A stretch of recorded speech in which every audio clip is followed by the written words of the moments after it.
बहुत स्वागत है आप सभी का। आप देख रहे हैं प्राइम टाइम शो अपना बिहार। मैं हूं आपके साथ जया मिश्रा। महागठबंधन में सीएम फेस पर एक बार फिर से कलेश शुरू हो चुका है। बिहार कांग्रेस प्रभारी कृष्णा अल्लावरू ने एक बार फिर से सीएम फेस के तौर पर तेजस्वी यादव के नाम से परहेज कर दिया है। इस पर सियासत गर्मा गई है कि आखिरकार क्यों कांग्रेस पार्टी तेजस्वी के चेहरे पर चुनाव लड़ने को तैयार नहीं। ये खास रिपोर्ट आपको दिखाते हैं। तेजस्वी यादव सीएम फेस नहीं। अल्लावरू ने फिर वही बात कही, सीएम जनता चुने तो बेहतर। तेजस्वी का नाम लेने से क्यों डर? बिहार का सीएम बिहार की जनता चुने तो बेटर है। कृष्णा अल्लावरू बिहार कांग्रेस के प्रभारी और राहुल गांधी के सबसे भरोसेमंद नेताओं में से एक। खुद राहुल गांधी और कांग्रेस का कुनबा बार बार इस सवाल को टाल रहे कि तेजस्वी यादव मुख्यमंत्री का चेहरा होंगे या नहीं। क्या महागठबंधन 2025 के चुनाव में बिना सीएम फेस के उतरेगा? मुख्यमंत्री की उम्मीदवारी पर आरजेडी और मुकेश सहनी तो खुलकर तेजस्वी का नाम ले रहे, लेकिन कांग्रेस पार्टी तेजस्वी के नाम पर मुहर नहीं लगा रही। बुधवार को जब दिल्ली में कृष्णा अल्लावरू से पत्रकारों ने सवाल किया तो अल्लावरू ने ये नहीं कहा कि कांग्रेस सीएम तय करेगी। उन्होंने साफ साफ कहा कि मुख्यमंत्री बिहार की जनता चुने तो बेहतर है। बिहार का सीएम बिहार की जनता चुने तो बेटर है। कांग्रेस पार्टी हर बार तेजस्वी का नाम लेने से परहेज कर रही है। भले ही वोटर अधिकार यात्रा की शुरुआत में तेजस्वी ने राहुल गांधी को प्रधानमंत्री बनाने की बात कह दी थी, लेकिन राहुल गांधी तेजस्वी को सीएम बनाने के सवाल पर चुप्पी साधे हुए हैं। आइए उस बयान को भी दिखाते हैं कि अररिया में वोटर अधिकार यात्रा के दौरान राहुल गांधी ने तेजस्वी को सीएम बनाने के सवाल पर क्या कहा था। आइडियोलॉजिकली हम अलाइंड हैं, पॉलिटिकली अलाइंड हैं। तो सुना आपने, राहुल गांधी हो या उनके सिपह सलार, तेजस्वी का नाम लेने पर हर कोई हिचक रहा है। जबकि 30 अगस्त 2025 को आरा के रमना मैदान में दोपहर के वक्त तेजस्वी यादव ने इशारों ही इशारों में खुद को सीएम का दावेदार बता दिया था। राहुल गांधी के सामने तेजस्वी ने बड़ी चालाकी से अपनी बात रखी और परोक्ष रूप से ये बता दिया कि महागठबंधन में मुख्यमंत्री का चेहरा कौन होगा।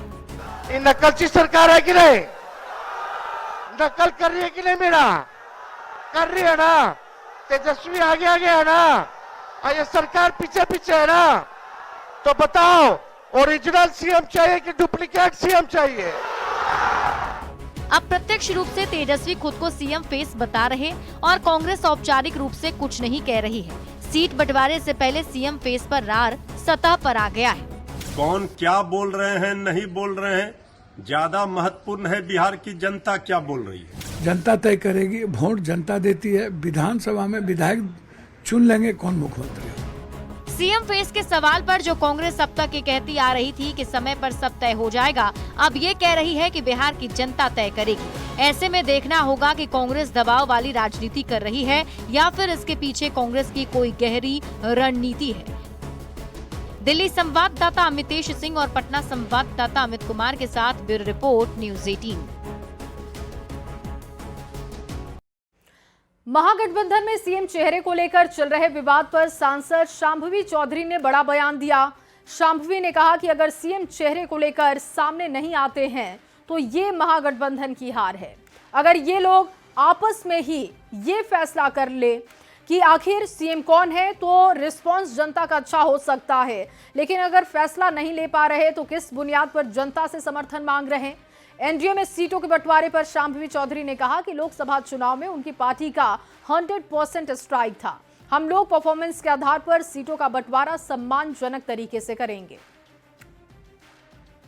उन लोग एक सीएम कैंडिडेट के साथ आगे नहीं आते हैं कि किनके नेतृत्व में चुनाव लड़ना है, तो कहीं ना कहीं ये महागठबंधन की बहुत बड़ी हार है कि जब आप अपने ही लोगों में पार्टी लाइन में नहीं डिसाइड कर पा रहे, एक डिसीजन नहीं ले पा रहे, तो आप किस बुनियाद पे सरकार के लिए समर्थन मांग रहे हैं। क्योंकि अगर आप समर्थन मांग रहे हैं तो आप किस आधार पर मांग रहे हैं, आप किसकी लीडरशिप में आप काम करेगा, ये जनता को क्लियर करना बहुत ज़रूरी है। जब लोकसभा का चुनाव लड़े थे तो हम लोग 100% स्ट्राइक रेट लेके आए थे। पूरे देश में लोक जनशक्ति पार्टी इकलौती ऐसी पार्टी थी जो 100% स्ट्राइक रेट लेके आई थी। तो हम लोग हमेशा ये कहते हैं कि हम लोग के परफॉर्मेंस के आधार पर जब सीट का डिवीजन हो तो वो परफॉर्मेंस के आधार पर होनी चाहिए और सम्मान के साथ होनी चाहिए। और महागठबंधन में सीएम फेस पर सिर्फ रार नहीं है बल्कि सीट बंटवारे पर भी तकरार है। कोऑर्डिनेशन कमेटी की 5 बैठकों के बावजूद सीट शेयरिंग का फॉर्मूला अब तक नहीं निकल सका। इस बीच बिहार कांग्रेस प्रभारी कृष्णा अल्लावरू ने ये कह दिया कि इस बार कांग्रेस अकेले त्याग नहीं करेगी, सहयोगियों को भी नुकसान इसका उठाना पड़ेगा। ये खास रिपोर्ट आपको दिखाते हैं। महागठबंधन में सीट बंटवारे पर रार, आरजेडी कांग्रेस में बढ़ी सियासी तकरार, कांग्रेस को मंजूर नहीं तेजस्वी का ऑफर, साथ लड़ेंगे चुनाव या अपना अपना डगर।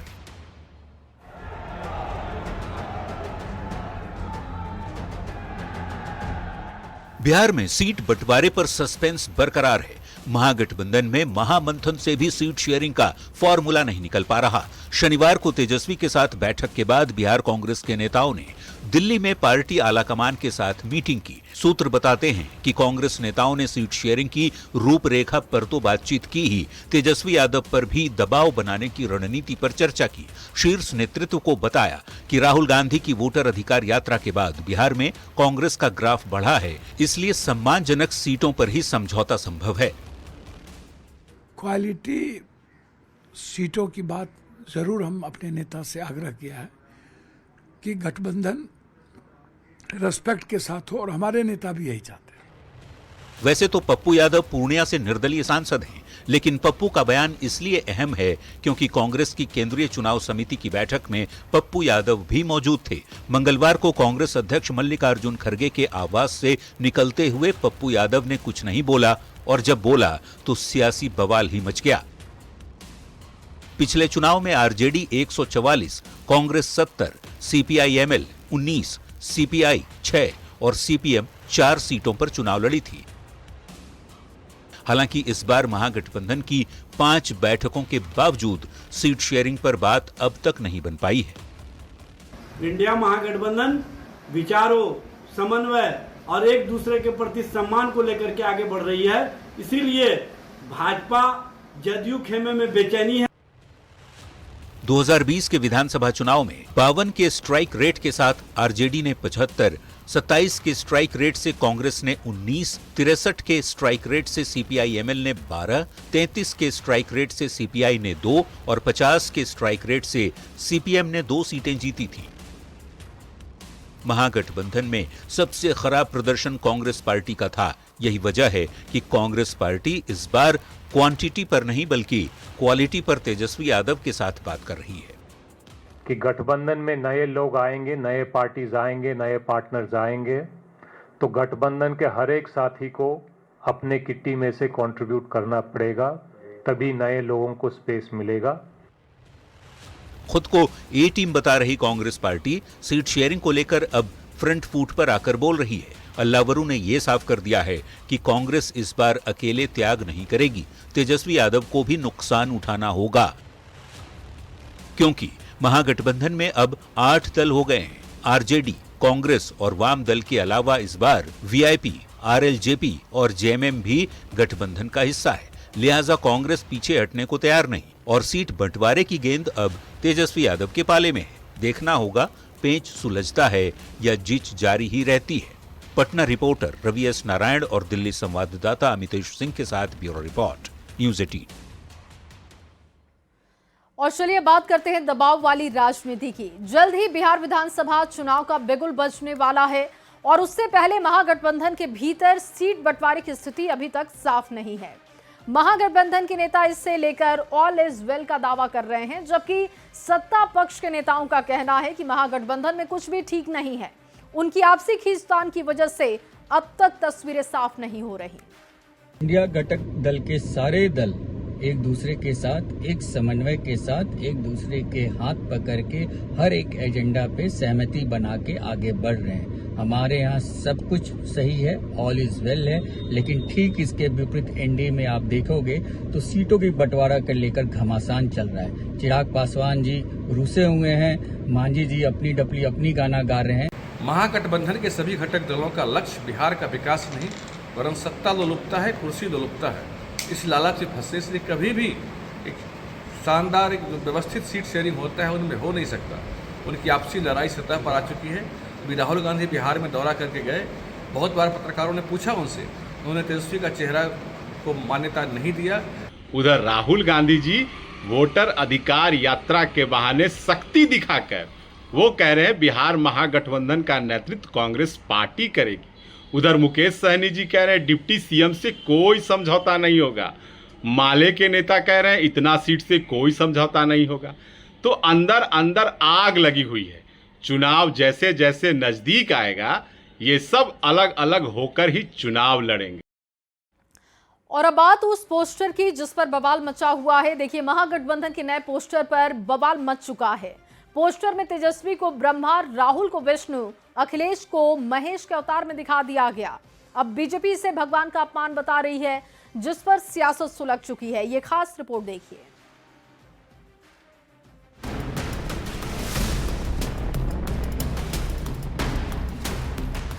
नेता प्रतिपक्ष तेजस्वी यादव, कांग्रेस सांसद राहुल गांधी और समाजवादी पार्टी के अध्यक्ष अखिलेश यादव चुनावी साल में वायरल हो रही इस तस्वीर पर सियासी बवाल मच गया है।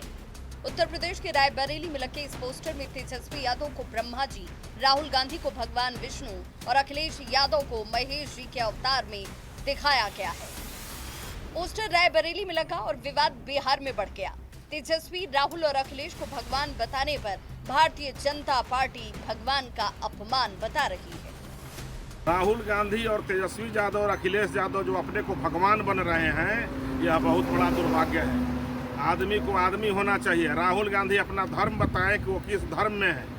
वो कभी ईसाई बनते हैं तो कभी इस्लाम कबूल करते हैं।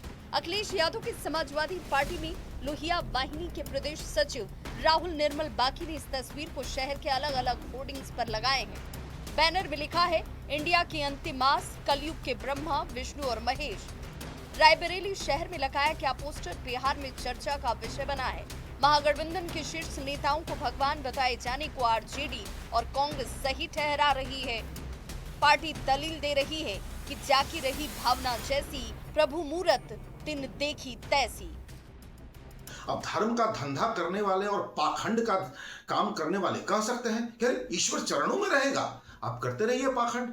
देखिए, अति उत्साहित कार्यकर्ता समर्थक अब क्या बैनर लगा रहे हैं, क्या पोस्टर लगा रहे हैं, क्या संज्ञा दे रहे हैं, ये तो वो अपने उत्साह में कर रहे हैं। हालांकि रायबरेली में लगी ये तस्वीर बीते गुरुवार को पटना में लगे त्रिदेव के पोस्टर से काफी अलग है।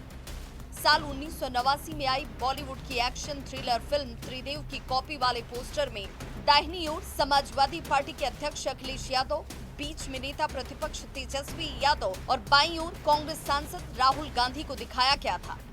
लेकिन इस बार तेजस्वी को किनारे कर दिया गया है। केंद्र बिंदु में राहुल गांधी को जगह दिए जाने पर जनता दल यूनाइटेड भी चुटकी ले रहा है। भाई तेजस्वी जी, राहुल गांधी जी या अखिलेश यादव जी, ये लोग चांदी का चम्मच लेकर पैदा हुए हैं। ये भ्रष्टाचार के नायक हैं, परिवारवाद के नायक हैं और अपने कार्यकर्ताओं से पोस्टर लगवा रहे हैं भगवान का। अरे भैया, लोकतंत्र में जनता भगवान है। चुनावी समर में सड़कों पर लगे ये पोस्टर खूब वायरल हो रहे हैं।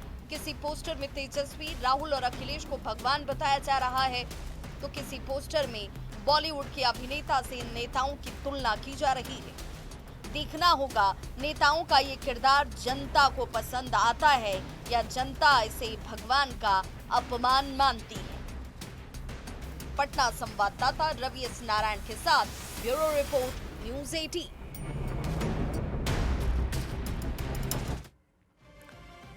और वहीं प्रधानमंत्री मोदी ने बिहार को फिर से बड़ी सौगात दे दी है। केंद्रीय कैबिनेट की बैठक में बिहार के 2 बड़े प्रोजेक्ट्स को मंजूरी मिल गई। इस प्रोजेक्ट से बिहार में रेल और रोड का सफर कैसे होगा आसान, आपको दिखाते हैं इस रिपोर्ट में।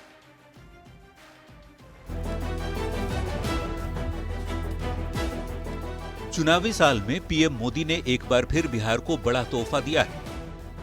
पीएम नरेंद्र मोदी की अध्यक्षता में हुई केंद्रीय कैबिनेट की बैठक में बिहार के लिए बड़ा ऐलान किया गया। मोदी कैबिनेट ने बिहार के लिए 2 बड़े प्रोजेक्ट्स को मंजूरी दी। बिहार में भागलपुर दुमका रेलवे लाइन का विस्तार होगा, साथ ही मोकामा मुंगेर हाईवे प्रोजेक्ट को भी मंजूरी मिल गई है।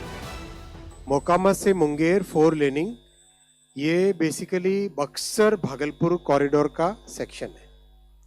बक्सर से भागलपुर जो कॉरिडोर है, उस कॉरिडोर का सेक्शन है। इसका इन्वेस्टमेंट होगा 4,447 करोड़। दूसरा प्रोजेक्ट है आज का जो अप्रूव हुआ है वो है भागलपुर दुमका रामपुर हाट डबलिंग रेलवे लाइन का। भागलपुर दुमका रामपुर हाट डबलिंग, ये 3,169 करोड़ रुपीस का प्रोजेक्ट है।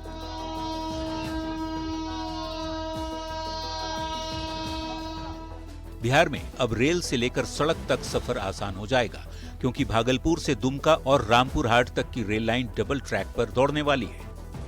करीब 3,169 करोड़ की लागत से बनने वाला ये प्रोजेक्ट न सिर्फ यात्रियों की रफ्तार बढ़ाएगा, बल्कि मालगाड़ियों की आवाजाही भी और तेज और आसान हो जाएगी। ये रेल प्रोजेक्ट 177 किलोमीटर लंबा होगा और इसके पूरा होने से ट्रेनों की भीड़ और जाम की समस्या कम होगी। इस प्रोजेक्ट से बिहार, झारखंड और बंगाल के 5 जिलों को फायदा मिलेगा। करीब 441 गांव और 28 लाख से ज्यादा लोगों को बेहतर रेल कनेक्टिविटी का तोहफा मिलेगा। साथ ही केंद्रीय cabinet Mokama Munger highway project को भी मंजूरी दी है, यानी बिहार में Buxar Bhagalpur high speed corridor के मोकामा मुंगेर खंड के 4 लेन का निर्माण होगा। ये निर्माण HAM यानी हाइब्रिड इन्यूइटी मोड पर होगा। इस परियोजना की कुल लंबाई 82.4 किलोमीटर है और इसकी लागत 4,447 करोड़ रुपए है। केंद्र सरकार लगातार बिहार में सौगातों की बारिश कर रही है। बिहार में रेलवे और सड़कों का जाल बिछाने में पीएम नरेंद्र मोदी कोई कोर कसर बाकी नहीं रख रहे। Bureau report, news 18। और वहीं प्रधानमंत्री मोदी ने सोशल साइट एक्स पर इसको लेकर पोस्ट किया है और बिहार के लोगों को बधाई दी। उन्होंने लिखा कि आत्मनिर्भर और विकसित भारत के विजन के अनुरूप हम देश भर में रेल सेवाओं का विस्तार कर रहे हैं और इसके लिए संकल्पबद्ध हैं। इसी दिशा में भागलपुर दुमका रामपुर हाट रेल लाइन के दोहरीकरण को मंजूरी दी गई है। इससे बिहार, झारखंड और पश्चिम बंगाल के लोगों का जीवन बहुत आसान होने वाला है। तो केंद्रीय कैबिनेट की मीटिंग में 2 बड़े प्रोजेक्ट्स को मंजूरी दी गई। बिहार के लिहाज से एक बड़ी सौगात, जिसकी जानकारी प्रधानमंत्री ने अपने सोशल मीडिया पर दी। और वहीं चलिए बिहार सरकार के एक और बड़े तोहफे की बात कर लेते हैं। सीएम नीतीश कुमार ने बढ़े हुए पेंशन की तीसरी किस्त जारी कर दी। 1 करोड़ 13 लाख से ज्यादा लाभार्थियों के खाते में 1,263 करोड़ से ज्यादा की राशि भेजी गई। बढ़ी हुई पेंशन राशि मिलने के बाद लाभुकों ने सीएम नीतीश को धन्यवाद दिया। पहले तो बहुत आराम, सुख सुविधा सब कुछ, दवा दारू सब कुछ होते, रिचार्ज वगैरह कराते हैं। लगातार तीसरी राशि हम लोगों को समय पर मिल गया, बहुत खुशी हुई। कपड़ा, दवाई, मोबाइल या घूम फिर भी सकते हैं, बचा भी लेते हैं। क्या कहिएगा सरकार को? धन्यवाद। चेहरे पर खुशी, आंखों में चमक, उम्मीदों की नई रोशनी लिए ये वो लोग हैं जिनके बैंक खाते में अगस्त महीने की पेंशन राशि आ गई है। सीएम नीतीश कुमार ने मुख्यमंत्री सामाजिक सुरक्षा पेंशन योजना के तहत अगस्त महीने की पेंशन राशि लाभार्थियों के खाते में भेज दी। बिहार के 1 करोड़ 13 लाख से ज्यादा लाभार्थियों के खाते में 1,263 करोड़ से ज्यादा की राशि भेजी गई है।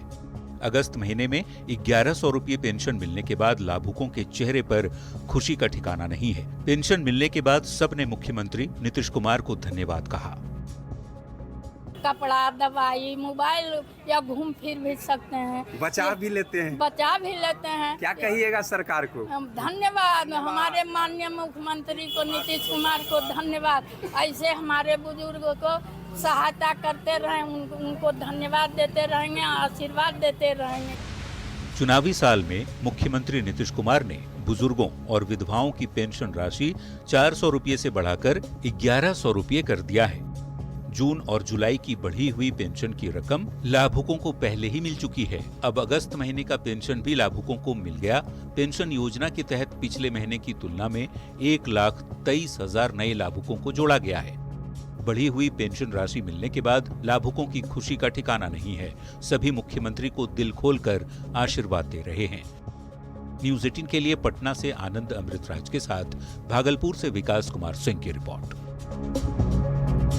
और सीएम नीतीश कुमार ने दीदारगंज से बख्तियारपुर तक बनने वाले स्टेट हाईवे के चौड़ीकरण कार्य का शिलान्यास किया है। करीब 1065 करोड़ की लागत से बनने वाले 41 किलोमीटर इस सड़क परियोजना को 4 लेन में अपग्रेड किया गया है, जिसे 3 साल के भीतर पूरा करने का लक्ष्य तय किया गया है। 4 लेन सड़क निर्माण का कार्य पूरा हो जाने के बाद शहर वासियों को 2 4 लेन की सुविधा मिल जाएगी, जिससे आने जाने में आसानी होगी, साथ ही उद्योग को भी बढ़ावा मिलेगा। इस 4 लेन के बन जाने से NH-30 4 लेन पर ट्रैफिक का लोड भी कम हो जाएगा। 4 लेनिंग के काम का शुभारंभ हुआ है। 1000 करोड़ से भी अधिक की राशि से इस योजना का काम किया जाएगा और ये बन जाने के बाद 2 4 लेन सड़क उपलब्ध लोगों को हो जाएगा मोकामा जाने के लिए। एक तो पहले से 4 लेन है ही बाईपास में, और ये दूसरा 4 लेन के निर्माण का काम भी जल्दी पूरा हो। और वहीं सीएम नीतीश कुमार ने आज बख्तियारपुर और बाढ़ में कई योजनाओं का शिलान्यास किया है। सीएम नीतीश कुमार ने सीढ़ी घाट पहुंचकर प्रस्तावित दीदारगंज, फतुआ, बख्तियारपुर, करजान पथ का स्थल निरीक्षण किया। बख्तियारपुर के बाद मुख्यमंत्री बाढ़ पहुंचे, जहां उमानाथ मंदिर को पर्यटन क्षेत्र के रूप में विकसित करने को लेकर गंगा रिवर फ्रंट, सती स्थान में विद्युत शवदाह गृह निर्माण सहित 104 करोड़ की 4 योजनाओं का शिलान्यास किया गया है। इसके साथ ही आपको बताएं कि मुख्यमंत्री के पहुंच से ही कार्यकर्ताओं ने जिंदाबाद के नारे लगाने शुरू कर दिए।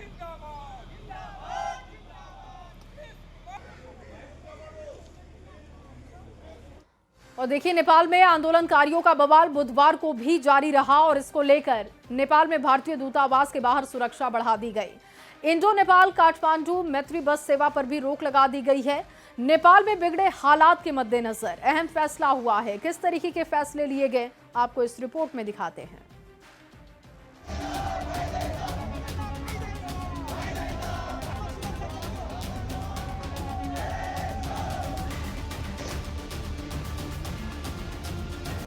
भारत के पड़ोसी देश नेपाल में बवाल थमने का नाम ही नहीं ले रहा। स्थिति अब भी पूरी तरह से कंट्रोल में नहीं आ पाई है। काठमांडू के गौशाला चौक पर एक बड़ी बिल्डिंग को आग के हवाले कर दिया गया। उस बिल्डिंग में बैंक और कई ऑफिस थे। संसद परिसर में हुए उत्पात के साथ ही राष्ट्रपति भवन में तोड़फोड़ के बाद आग लगा दी गई। प्रदर्शनकारियों ने नेपाल की पूर्व राष्ट्रपति के घर में आग लगा दी। पूर्व पीएम माधव कुमार के घर में लूट हुई और तोड़फोड़ की गई। वैसे हिंसा पर नेपाल आर्मी ने सख्त कार्रवाई शुरू कर दी है। बुधवार सुबह तक 27 लोगों को अरेस्ट कर लिया गया था। काठमांडू और पोखरा से हथियार भी जब्त किए गए हैं। काठमांडू में भारतीय दुकानों, मॉल्स पर हमले हुए। कर्फ्यू की वजह से नेपाल में फंसे 2500 से ज्यादा भारतीय छात्र और पर्यटकों से संपर्क करने में दिक्कत हो रही है। इसमें चंपारण के भी काफी लोग हैं। जो लोग वापस लौटे हैं, उनका कहना है कि वहां हालात बेहद खराब हैं। पूरी स्थिति पर नज़र बनाए रखे हुए हैं हम लोग, और पुलिस और एसएसपी के द्वारा जो है वो ज्वाइंट पेट्रोलिंग किया जा रहा है बॉर्डर इलाके में। आपको बता दें कि नेपाल में कानूनी रूप से करीब 2 लाख भारतीय रहते हैं। नेपाल में बिगड़े हालात को देखते हुए बिहार पुलिस मुख्यालय ने अलर्ट जारी कर दिया है। सीमावर्ती सभी जिले के एसपी को सुरक्षा व्यवस्था बेहतर बनाए रखने को लेकर आदेश जारी किया गया है। 24/7 यानी 24 घंटे जो है वो सीमा पे जो अपने बॉर्डर इलाके जो हैं वहाँ पे सुरक्षा जो है वो पुख्ता रखी जाए। सीसीटीवी कैमरे से निगरानी की जाए, सूचना तंत्र को मजबूत रखा जाए और एसएसबी के साथ कोऑर्डिनेशन बेहतर बना करके सीमा की सुरक्षा जो है वो लगातार बनाए रखने का निर्देश पुलिस मुख्यालय से जारी किया गया है। नेपाल में उग्र प्रदर्शन को देखते हुए भारत सरकार ने एडवाइजरी जारी की है और लोगों को नेपाल नहीं जाने की सलाह दी गई है।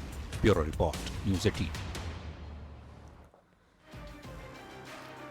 और देखिए, नेपाल में जारी हिंसा थमने का नाम नहीं ले रहा है और लगातार वहां पर परेशानियां बढ़ती जा रही हैं। इस बीच जो तस्वीरें आ रही हैं वो बेहद डराने वाली हैं। और विराटनगर में जिस तरीके की हिंसा भड़की है उसकी तस्वीरें आप देख रहे हैं। जेंजी ने नगर पालिका में आग लगा दी, उसकी तस्वीरें आपके सामने हैं। अररिया से सटे नेपाल के विराटनगर की ये तस्वीरें, और प्रदर्शनकारियों ने इसे आग के हवाले किया। नगर पालिका ये वो जगह है जहां से कामकाज कल तक हो रहा था, लेकिन अब इसे आग के हवाले कर दिया गया।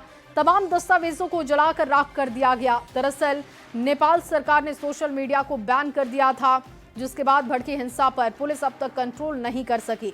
हालांकि तत्कालीन सरकार ने फैसला वापस लिया था, लेकिन जेएनसी ने अपना उग्र प्रदर्शन जारी रखा। अब नेपाल के दर्जनों शहर में दंगा जैसे हालात हैं। बेकाबू हालात पर कंट्रोल अब तक नहीं पाया जा सका है।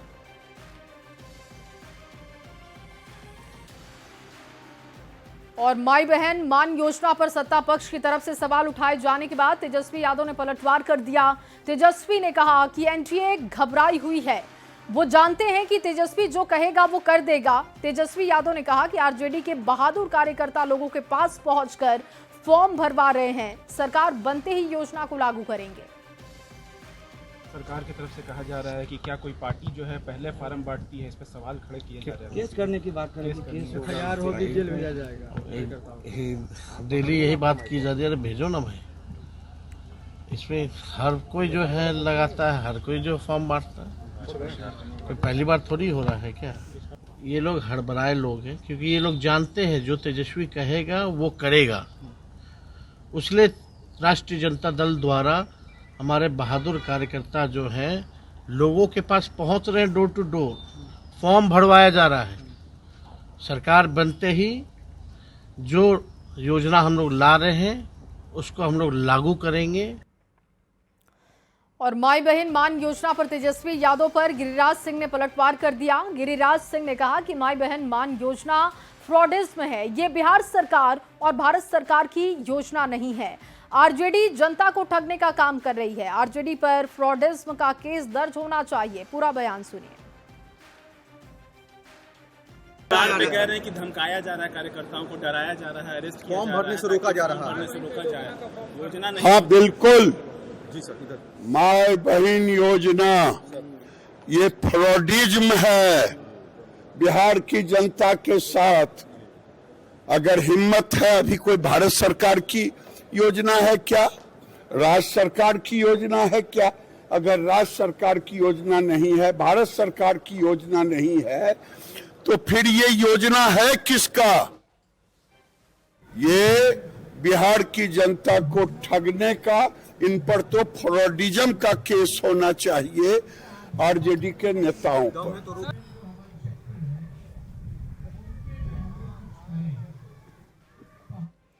और चलिए इसी खबर